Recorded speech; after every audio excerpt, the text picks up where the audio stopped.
What's up, guys? Welcome to Natives Fly Fishing, home of also catch cam nets.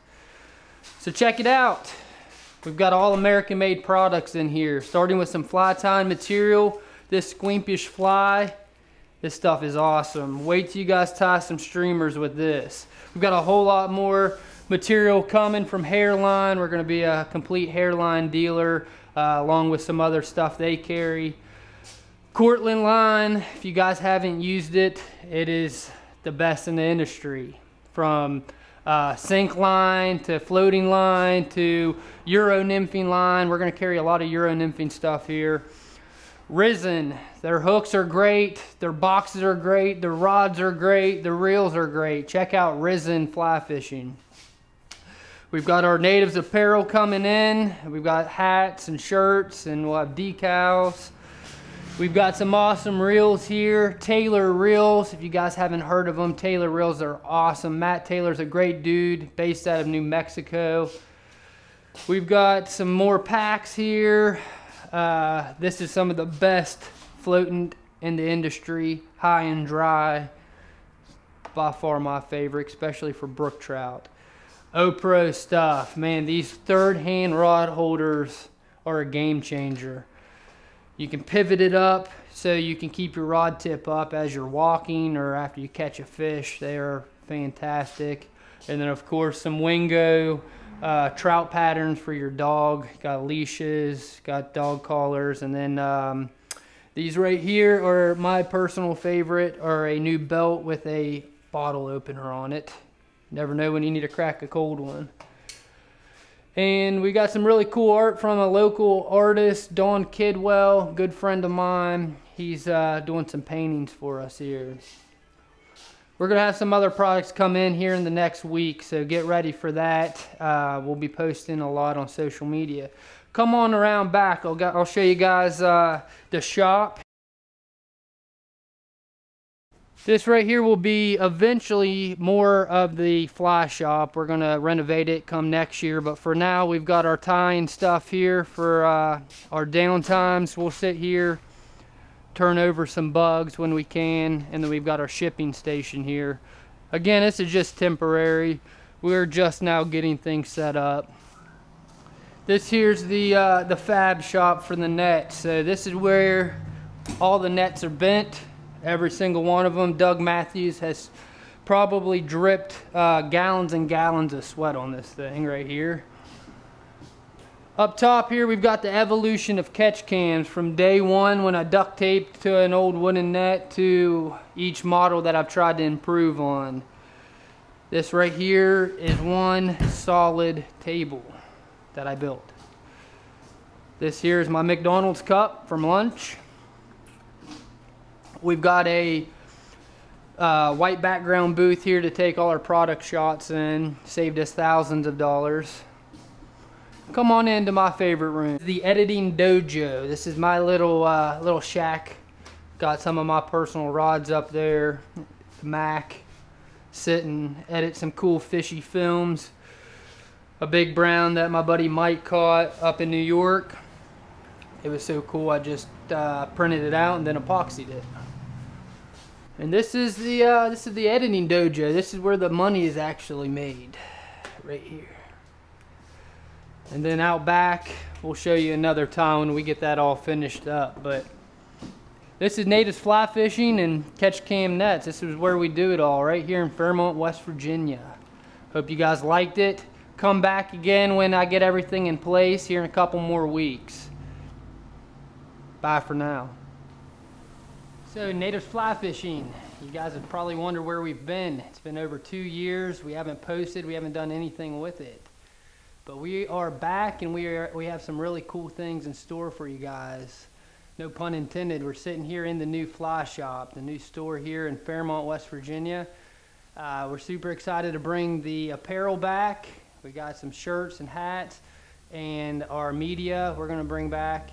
And the main thing here with Natives is to educate people about conservation and the need to take care of our water. So we're going to have some really cool things on educating and the movement and bringing that community back together. But just to back up a little bit, to give you guys a little bit of my history, my brother-in-law and I started this project in 2013 as kind of just a little hobby. My brother-in-law Ben just graduated film school and wanted to kind of learn some things. He wanted to get some content, build up a portfolio, and I was just getting into fly fishing really heavily at that time. It pretty much stole my life. I mean, I grew up spin fishing, you know, worm dunking, power bait with my dad, chasing stock trucks, and I always fished. But when I started fly fishing, it stole my life. So there was something about fly fishing in general that I was immediately addicted to.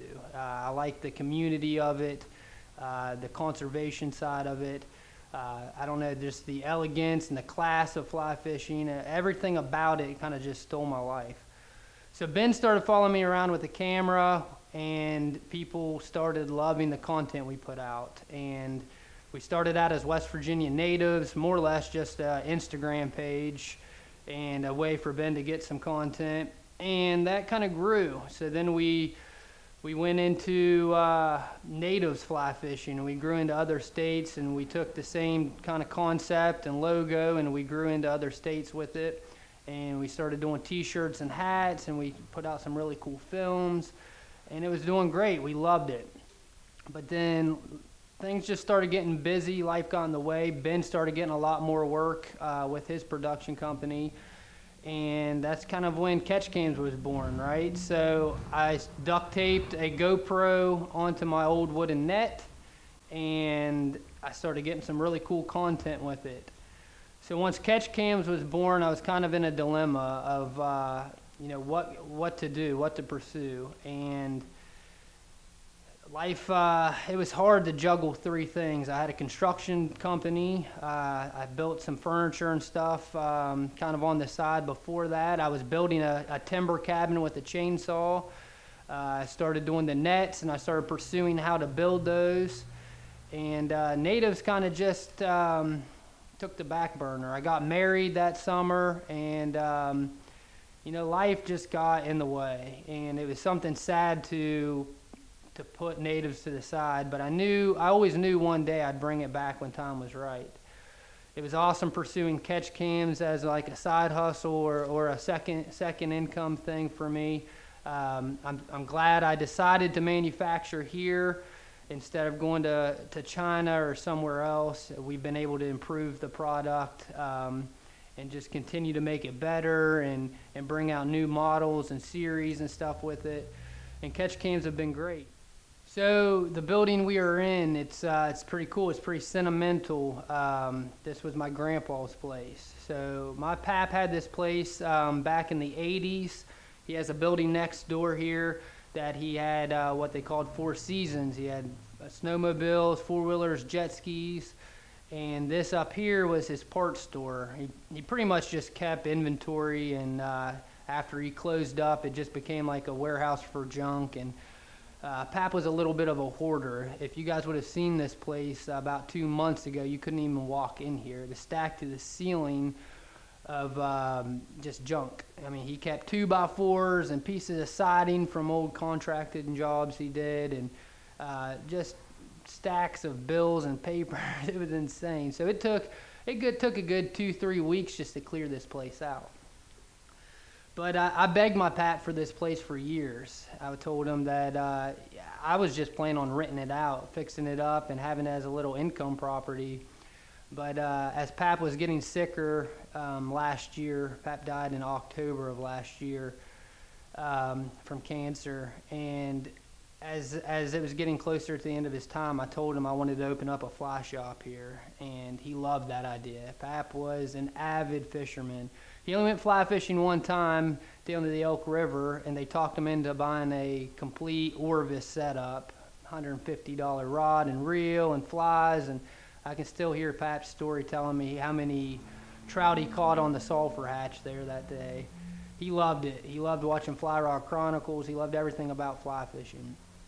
And he loved the idea of me starting a fly shop here. So we worked it out. I bought this place the beginning of this year and decided to completely remodel it. I wasn't just going to fix it up a little bit. I wanted to go all in with it.